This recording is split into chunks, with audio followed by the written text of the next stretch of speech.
Hello everyone. Today I am going to teach you the topic note making in 11th class. Okay, note making means preparing notes.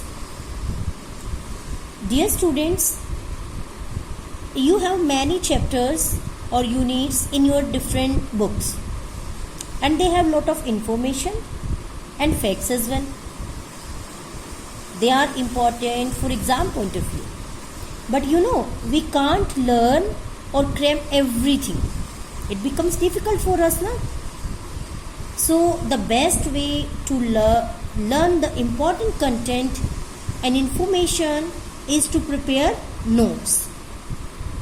And by preparing notes, we can save our time and can revise in less time. During exam time, we can save our lot of time. Okay, it becomes easy for us to revise the things, to revise a topic, to revise a unit. तो बहुत easy हो जाता है हमारे लिए. तो students क्या होगा? In exam you will be given a passage, and this passage will have many paragraphs. Okay, like this. Suppose these are the paragraphs. So what you have to do? First of all, read the paragraph carefully. Read the paragraph means ये जो paragraphs हैं सारे इनको आप अच्छे से पढ़ें. Read the paragraphs carefully. या फिर आप इस पूरे पैसेज को, paragraphs means वही सेम बात है, तो आप इसको अच्छे से पढ़ लें, carefully पढ़ लें. And then underline the important sentences. Important sentences को आप अंडरलाइन कर लें, ठीक है. और फ्रेजेस को कर सकते हैं आप, पूरे सेंटेंस को नहीं तो आप फ्रेजेस को अंडरलाइन कर सकते हैं. Okay, so by doing so it will be easy for you to prepare notes.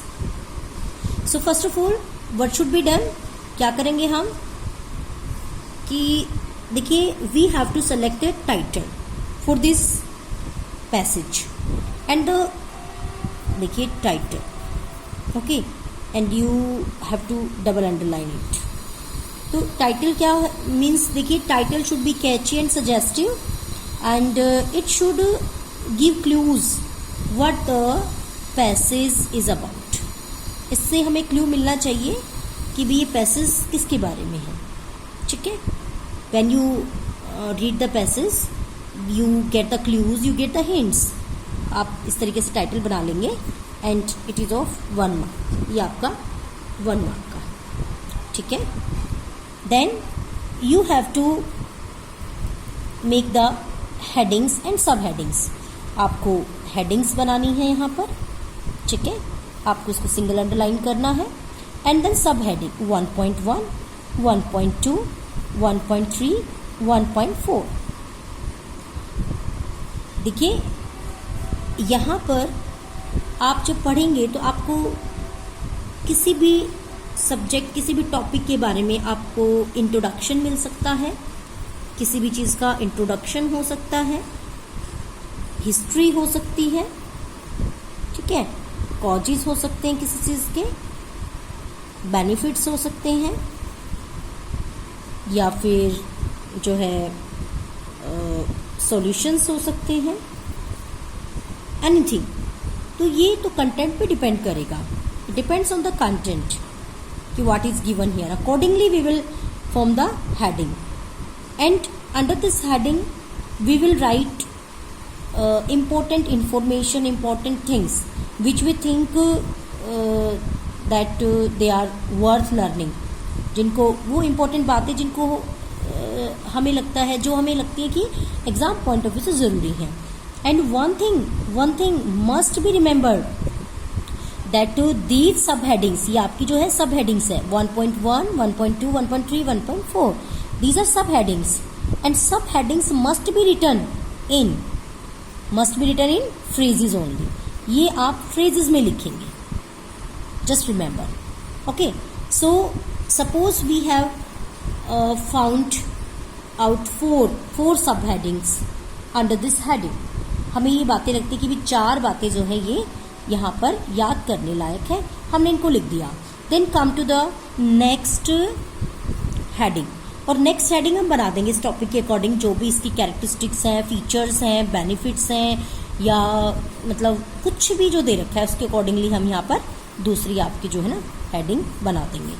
ठीक है, अब इसके अकॉर्डिंग 2.1, 2.2, 2.3, 2.4 और 2.5. Okay, so it depends on the content, how many subheadings are there, important things are there. जितनी वहाँ पर important बातें होंगी उसके अकॉर्डिंगली हम इनको जो है करेंगे।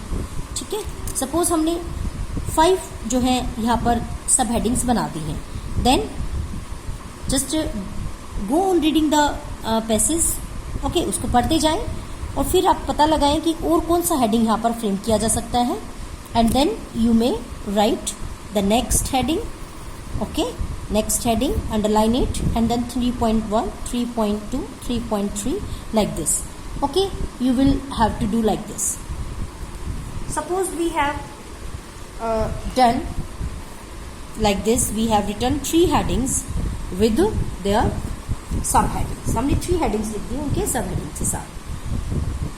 Now one thing is important, in the course of making notes you have to use at least 4 words.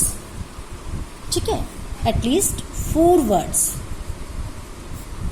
minimum आपको 4 words यूज करने हैं in abbreviated form. 4 words minimum in abbreviated form. Abbreviated means short form. ठीक है, suppose यहाँ पर हमने heading में suppose कीजिए इंट्रोडक्शन हमने लिखा है, तो इंट्रोडक्शन को हम INT से शो कर सकते हैं। ठीक है, इसी तरीके से इंफॉर्मेशन है मान लीजिए कहीं पर, तो हमने इंफॉर्मेशन को मान लीजिए INF से शो कर दिया या इन्फो से शो कर दिया, इस तरीके से। तो मीन्स यहाँ पर आपको हेडिंग्स में या सब हेडिंग्स में आपको कम से कम 4 वर्ड्स एब्रीवेटेड फॉर्म में लिखने हैं, and maximum words should be, maximum कितने होने चाहिए 8। ठीक है,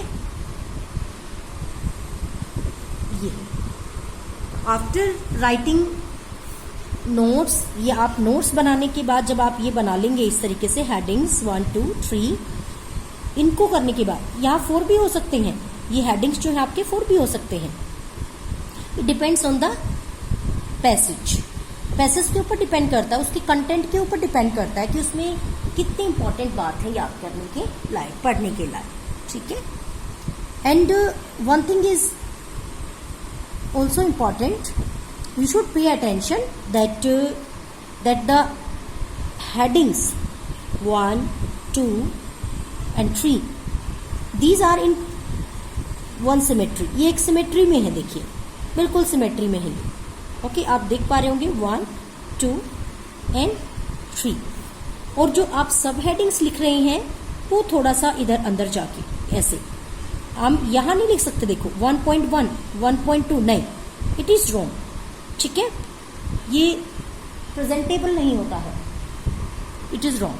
तो आप जब सब हेडिंग लिखें तो थोड़ा स्पेस यहाँ छोड़ें, and then start writing from here 1.1 1.2 1.3 1.4 जितने भी आपको पॉइंट लिखने हैं, एंड सेम हियर सेकंड जो आपकी हेडिंग है, और इसकी जो सब हेडिंग है आप इस तरीके से लिखेंगे 2.1 2.2 2.3 2.4 2.5, and then in the same way 3.1 3.2 3.3। तो इस तरीके से आपका ये प्रॉपर पैटर्न फॉलो होना चाहिए। Okay, so after writing notes, ये नोट्स लिखने के बाद you have to write key to abbreviations. Okay, you have to give the details of the abbreviated words here. आपको यहाँ पर एब्रीवेटेड वर्ड्स की डिटेल देनी पड़ेगी। आप सपोज कीजिए आपने INT लिखा था, ठीक है, तो INT किसके लिए लिखा आपने? इंट्रोडक्शन के लिए। आपने इन्फो लिखा, किसके लिए लिखा? इन्फॉर्मेशन के लिए, ठीक है, इस तरीके से। और जो भी है मतलब कम से कम हमें 4 वर्ड यूज करने हैं। We have to use at least 4 words, ठीक है, and maximum 8 words in abbreviated form. इस तरीके से हम इनको लिख देंगे और आपका ये की टू एब्रीवेशन भी हो जाएगा। ये key to abbreviation is also of 1 mark. और बीच में आपका जो ये प्रिपेयरिंग नोट्स है, it is of 2 marks.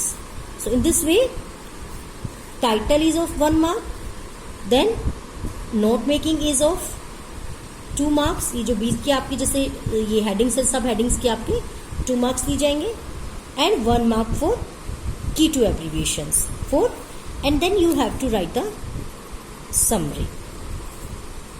Okay, you have to write a summary, and summary is of 4 marks.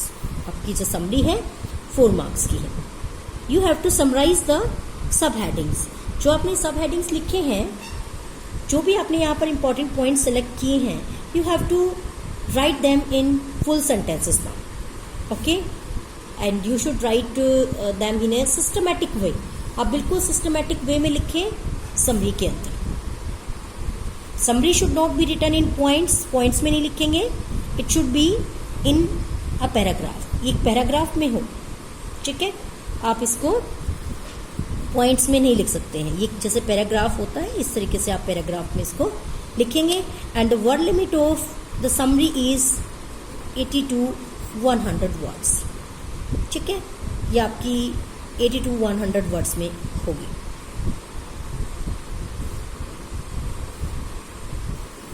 Okay.